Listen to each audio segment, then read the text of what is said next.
Bonjour les amis, je vous montre un peu le trottoir de Saintes avec les fleurs. On voit pas ça partout. Et là on arrive avec des... J'ai vu un plant de menthe qui faisait au moins 1,50 m.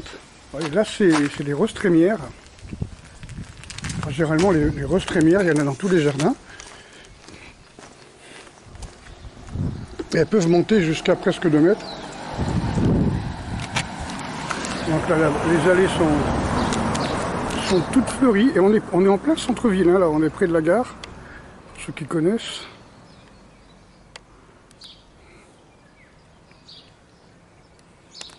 Voilà. Les gens me disent, mais pourquoi tu pars pas de Saintes? Je dis parce que c'est une ville qui est très fleurie, qui est très jolie malgré qu'il n'y a pratiquement pas de synthé qui dirige la ville de Saintes, quoi. Je sais pas d'où ils sortent tous ces gens là qui viennent. Je sais pas.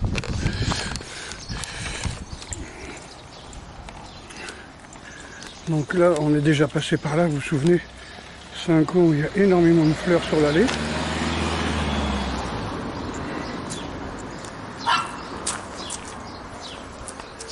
Voilà.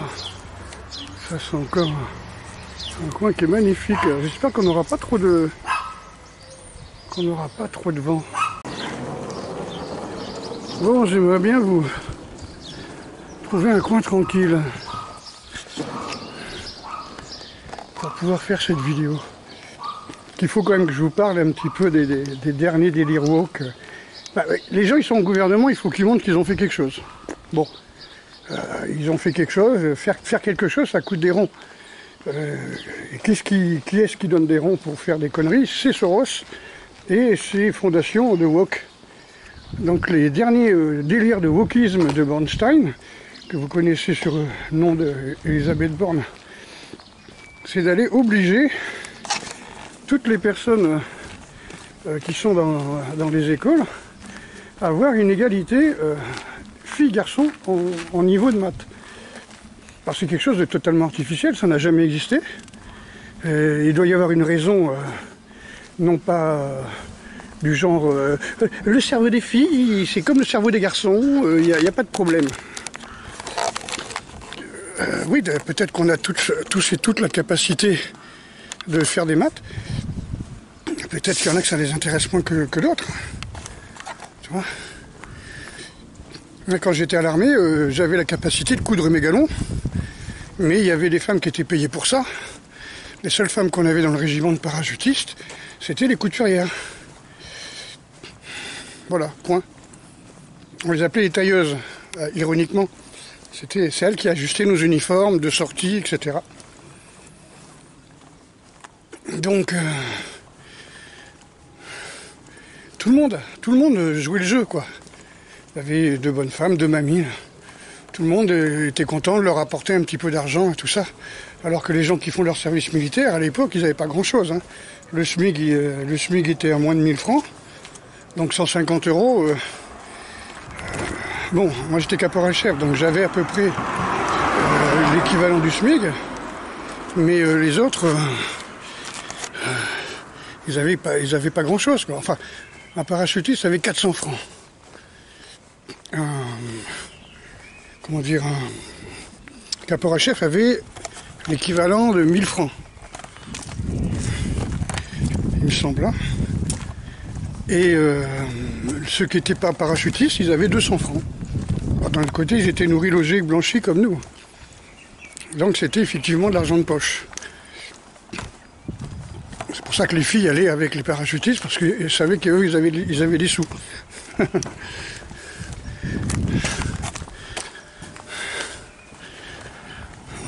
Bon les amis, mercredi c'est un peu animé la ville. Hein. Donc, dernier délire de Bernstein qui se retrouve à vouloir éduquer les gamins, donc c'est faire du forcing, hein.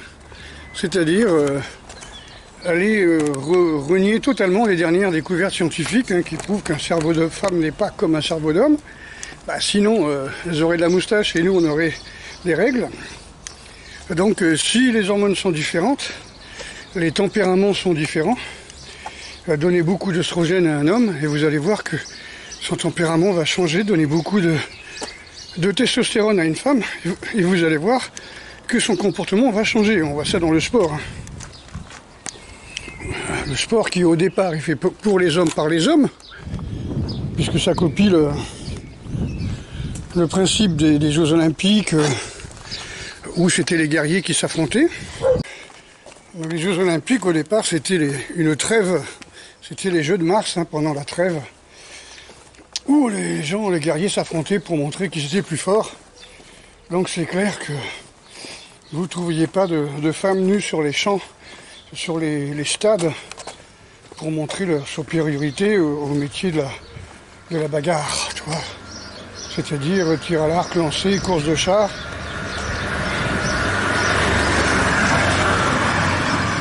Ça se saurait, ça se saurait.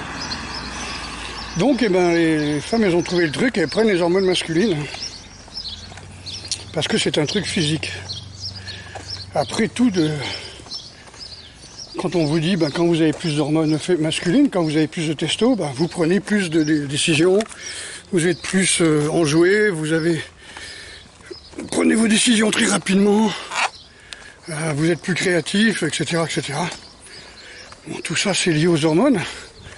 Mais Madame Bernstein a décidé les filles doivent avoir les mêmes notes en maths que les garçons. Alors si j'écoute les gars, tous les garçons qui sont à l'école, au lycée et tout ça, ils disent il n'y a pas de problème. Moi je bosse comme un malade, je réussis tout, j'ai 12 de moyenne. Toutes les nanas de la classe, elles branlent rien et elles ont 16 de moyenne. Parce que c'est comme ça, c'est la discrimination positive. Pour faire plaisir à nos ministres. Alors, notre ministre, elle a décidé que, puisque le poids du réel dans la réalité, les faits, actés sont qu'il y a moins d'ingénieurs chez les femmes que chez les hommes, il y a moins d'ingénieurs femmes que d'ingénieurs hommes, alors on est à 42%, il fallait obligatoirement, pour respecter cet agenda woke 2030, enfin c'est pas, elle le dit pas comme ça, mais il faut absolument égaliser, comme si c'était un jeu, quoi. Il faut exactement égaliser, et se débrouiller pour qu'il y ait 50-50. Bon, c'est faire du forcing, c'est ce que j'appelle faire du forcing. Donc, j'ai écouté l'autre jour RTL, France Culture. Alors France Culture, ça a été France Culture pendant un moment. Là, c'est devenu France Woke, France Soros, France Made in America progressiste. Je sais pas comment dire. Le jour où je me lève, j'allume la radio et je tombe par hasard sur, je crois que c'était dimanche, 25 mai. Je tombe sur, comme d'habitude, pendant 4 à 5 heures, des femmes qui interrogent des femmes sur des problèmes de femmes. Donc là, c'était... oui, ben, les filles sont capables, donc il faut absolument que... oui, moi je veux bien, mais est-ce qu'elles ont envie, les filles? Est-ce qu'une fille en 2025 a envie de faire un boulot d'ingénieur? En gros, c'est ça. Est-ce qu'ils ont envie? Donc, d'après cette femme qui était interrogée par une femme sur France Culture, il y a des biais genrisme, des biais de genrisme. Ils ne font pas exprès, les profs, mais ils interrogeraient plus souvent, durant les cours de maths, les garçons que les filles. Alors, il y a peut-être une raison, ça s'appelle l'expérience. Voilà.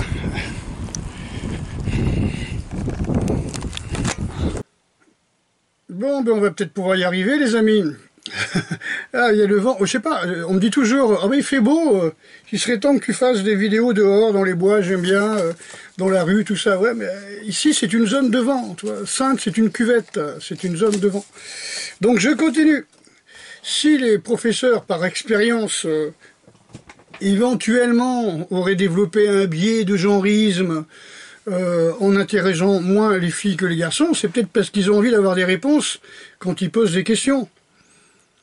Donc si les filles restent comme ça devant des questions de maths et que les garçons lèvent la main pour répondre, et que la pauvre prof, elle sait qu'elle va mettre la moyenne parce que c'est comme ça, on lui demande de mettre la moyenne à toutes les filles, eh ben, elle demande au moins un petit effort. Si la fille elle n'a pas envie de faire d'effort ou si ça l'intéresse pas, on va pas la forcer. Eh ben voilà.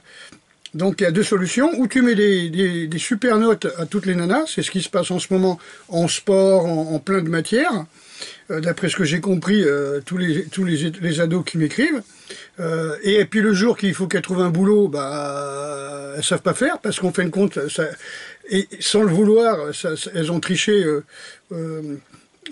toute leur vie, toute leur enfance, leur adolescence. Ben après, ben faut la compétence. Ben la compétence, quand t'as eu la moyenne, alors que t'avais pas la compétence de la moyenne, voilà. Bon, enfin, c'est ce qu'on appelle la discrimination positive. Bon, ça a toujours existé avec les fils à papa, tu vois. Enfin bref, je pourrais témoigner là-dessus. Tas de choses que j'ai vues, non pas chez les filles, mais chez les garçons. Parce que le père travaillait à la mairie, parce que le père était attaché politique, parce que le père, bref. Donc, Elisabeth Borne se plaint qu'il n'y a que 42% des femmes, les filles, les femmes dans le domaine, voilà, de recherche, dans le domaine, voilà, c'est plus fort qu'eux, c'est comme ça, on va forcer les gens, voilà. Ok. Moi, je vois pas. Je vois pas. Bref. Donc, d'après ce que j'ai entendu dire, donc ce biais cognitif, ce biais de genrisme, plutôt, ferait que on interroge moins les filles que les garçons. Encore une fois, il y a peut-être sûrement une raison, hein, faut pas prendre les profs pour des cons. Et donc, les filles ont moins d'attention, parce que c'est vrai qu'elles ont certainement aussi beaucoup plus besoin d'attention que les garçons, mais bref, elles ont besoin de beaucoup d'attention, et elles ont 36 heures de moins d'attention, elles ont 36 heures de moins d'attention de la part des professeurs de maths, entre 6 ans et 14 ans durant leur scolarité. Je sais pas où ils ont été chercher ça. Alors 6 ans, 14 ans. Bah. Alors ce qui est bien quand même, c'est que c'est des chiffres qui sont faciles à manipuler. Enfin, manipuler dans le bon sens du terme. Parce qu'à mon avis, ceux qui ont fait ça, c'est des activistes militantes féminines LGBT woke. Et comme c'est des femmes, elles n'ont pas choisi des chiffres bien compliqués. Excusez-moi, mon machisme. Voilà, elles n'ont pas choisi des chiffres compliqués. Je vous explique. Elles ont 36 heures de moins, d'accord? Allez, je rajoute 36. Ok, 36 heures de moins entre 6 ans et 14 ans de scolarité. Donc, ça fait 9 ans, d'accord? Alors, 36 divisé par 9, ça fait 4 heures. 4 heures... Ça, même les filles peuvent le comprendre. 9 fois 4, 36. 36 heures par an. Ok. 6 fois 4, 24. Ça fait 240 minutes par an. D'accord? Et à peu près 10 mois de scolarité, je ne parle pas des vacances, ça fait 24 minutes. Donc, ils sont en train de nous dire qu'à cause de ces 24 minutes de manque d'attention de toutes les filles, en tout cas en France, eh bien, il n'y a que 42% de femmes chez les ingénieurs. Voilà, ça c'est... Non mais c'est dingue. Moi je voudrais qu'elle m'explique, quand j'étais dans le bâtiment, dans les tranchées, il y avait 100% d'hommes. À la forge, à la soudure... il y avait 100% d'hommes. C'est vraiment dans les années 90-2000 que j'ai vu quelques femmes qui faisaient du plâtre ou des choses comme ça, ou de la peinture, mais j'ai toujours vu en plomberie, dans les écoles de plombiers, dans les machins comme ça, toujours 99,9999, voire 100% d'hommes, comme à la Légion, 100% d'hommes. Chez les parachutistes de mon époque, 100% d'hommes. Je sais pas, je veux dire, là, on va pas dire « Ouais, mais il faudrait mettre 50% de femmes à la Légion. » Ouhou, la Légion, ça sert à quelque chose, hein, faut pas... Ils tirent avec des vraies balles, hein, attention, hein, c'est pas... Parce que oui, il y a des femmes à l'armée, mais généralement, c'est des couturières, c'est des infirmières, c'est des sténodactylos, c'est des informaticiennes éventuellement, c'est des gens qui sont spécialisés dans le traitement de texte, peut-être dans la radio, peut-être dans des choses comme ça, mais pas avec un fusil ou un fusil mitrailleur qui pèse 14 kilos, voilà quoi, et qu'il faut courir, voilà. Peut-être chez les communistes, oui, ça s'est fait, en Corée du Nord, ça se fait encore, en Chine, ça se fait encore, etc., etc. Mais bon, c'est pas le même traitement. Hein. Voilà, donc le dernier délire du genrisme, c'est de vouloir absolument forcer toutes les filles à être ingénieurs. Voilà. Il manque 8% d'ingénieurs. Oui, il faut rattraper les chiffres. Ils vont s'injecter de la testo, qu'est-ce qu'ils vont faire? Enfin bref, je ne sais pas. Déjà, tous ces woke féministes, là, ils ont fait venir tous les trans sur les podiums des femmes, des compétitions féminines, mais là on leur dit rien. Quoi? Qu'est-ce qu'il y a? Ben oui, ben c'est l'égalité, ben oui, ben... Puisqu'ils n'ont pas le droit de dire que un mec à barbe qui fait de la muscu tous les jours a le droit de... Ils n'ont pas le droit d'être contre le fait qu'un mec à barbe qui s'entraîne tous les jours à la muscu a le droit de faire un concours de traction avec une femme du même âge. Moi, je veux bien faire des concours de traction avec des femmes de 68 ans qui sont pas sous hormones. Mais ça m'étonnerait, quoi, tu vois. Donc, bon, pour le moment, je suis qu'à 24 tractions, hein, parce que j'ai repris juste maintenant, hein, vu que je m'étais déchiré les sus-épineux. Mais bon, on sait jamais, hein. Mais je demanderai quand même un test avant. Hein.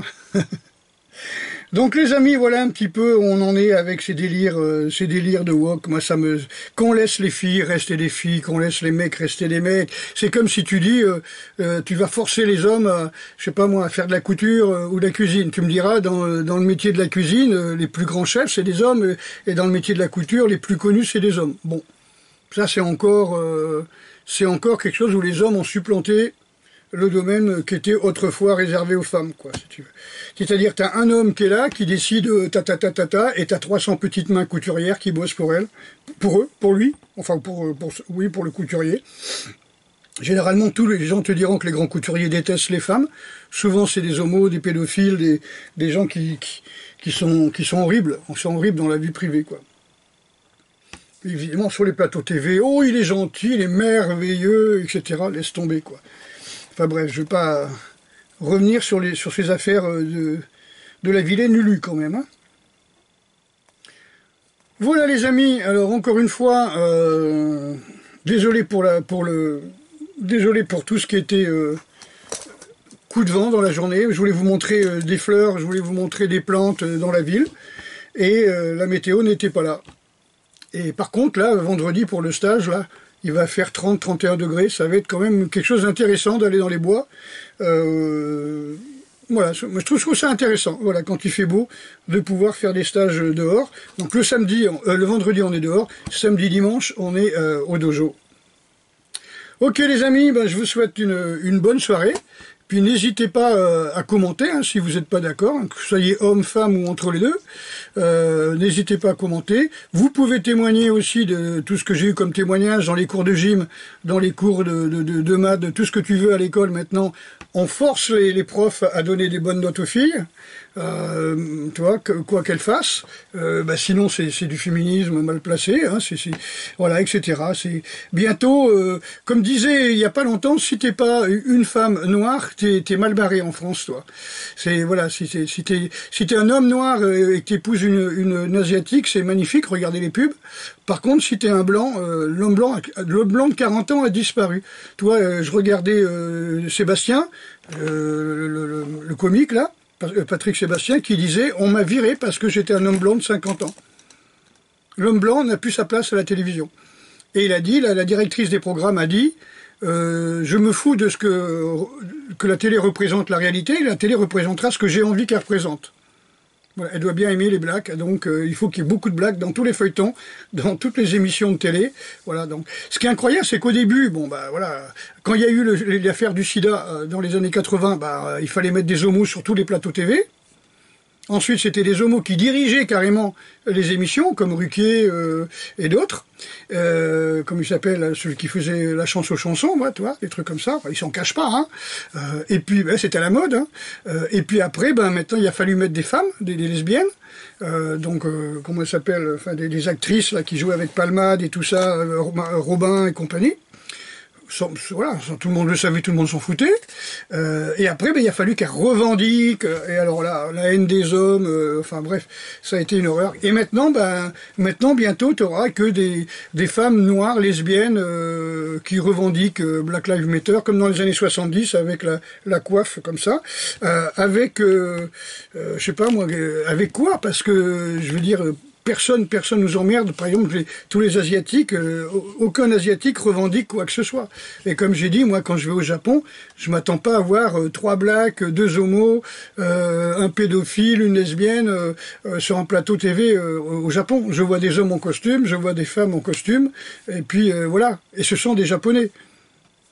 Et ça me choque pas. Bon, enfin bref. Au secours le libéralisme à l'américaine, quoi. Force et honneur les amis, je vous dis à très bientôt.